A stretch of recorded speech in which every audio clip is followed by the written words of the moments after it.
Hi, this is the Gamer's Wife, and I'm here with my husband, Mr. Gamer. And we are going to answer the question of the day.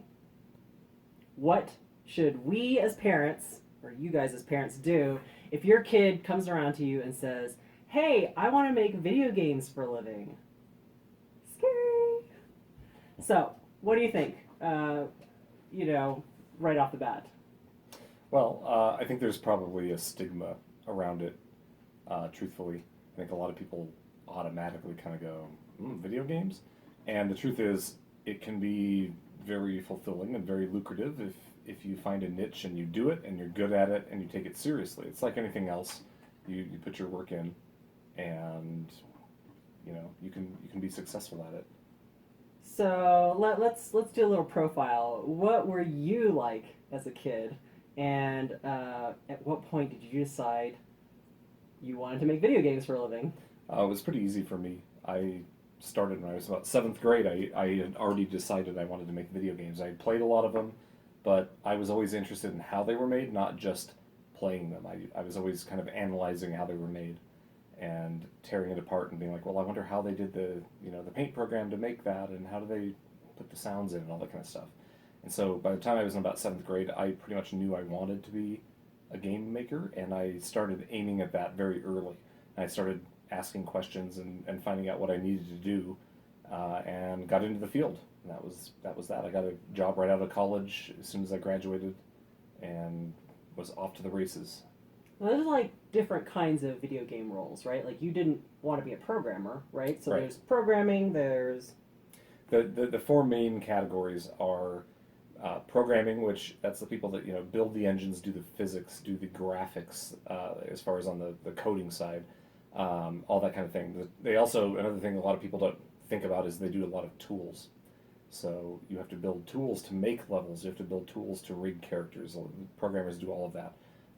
Then you have artists. Those are probably the two that are most visible. Artists make the worlds, they make the characters, they kind of do all of that kind of stuff. Concept paintings, all of that.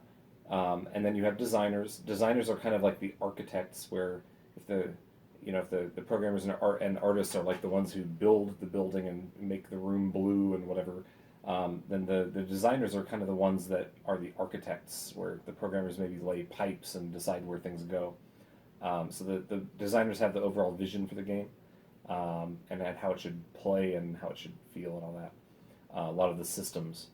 And then the last quadrant that doesn't get a lot of play, but is really important, is producers. These are the people that keep everyone on task. They're more business minded. They look at budgets. They do schedules. They interface with publishers. They kind of make everything run smoothly. When you've got a bunch of creatives in a room like flinging things at each other, the producers keep it kind of on track. So kind of like producers on a movie. yeah, very much like that. So my particular thing is that I wanted to be an artist. I did 10 years of video game art, and then I switched over and did about 11 years of design after that. You were that kid drawing little doodles and comics in the margins of your math notebook. Yeah, basically. pretty much. Always.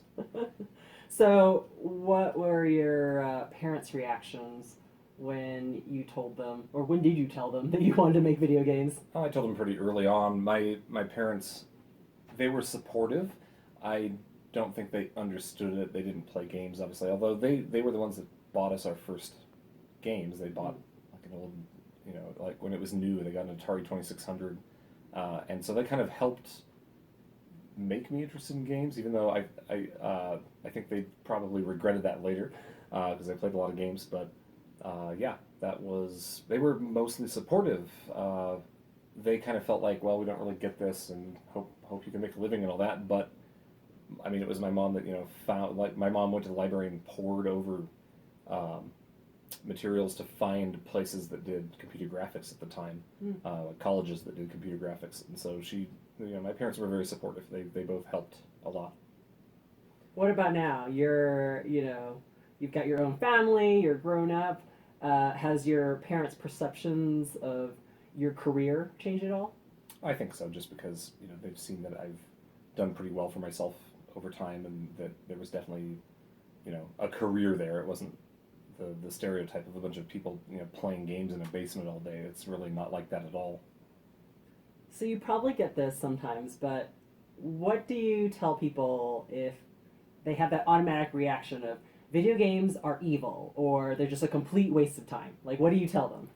Well, I like to point things out. So you would never you would never say a pad of paper and a pen are evil because kids can waste their time and draw things on it that you don't like. And it's kind of like that. It's another medium. It's another medium of expression. It's another way to do storytelling. And I always remind people that at one point or another, every major entertainment platform that's ever been devised has been the bad one. Comic books, movies, games, and people forget that even back in the day, books were considered to be a giant waste of time in the 18th and 19th century. A lot of parents were like, you're not going to just sit and read a book all day and get your head in some fantasy world from a book. You need to go outside and do something. And so, I think that's something that's changing as we go through the generations. I think it's becoming the people that, the people that have kids now grew up playing games. I think that's the difference.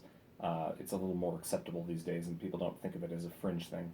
Well, yeah, especially with how accessible, video games are even on our phones nowadays, right? We don't consider things like, what is it called? The Candy Saga. Candy Crush. Candy Crush. I'm sorry, I'm terrible at these names. But a lot of these like phone apps that we find so addicting, I'm playing it, my friends are playing it, other moms, right? And it's like, yeah, that's technically a video game, right?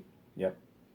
Yeah, and I think, as time goes on, video games become just another means of expression. I think if you have people that want to be creative, they'll use the language of the day. So back in the day, you used to write books because there wasn't much else you could do. You might do plays, you might do something else, and then later it became movies, and camera equipment became something that people could actually get and do things with. And I think we're to that point now where video games are very specialized. I think in the future, everyone's going to be able to make games because you're going to be able to grab an engine and just start working.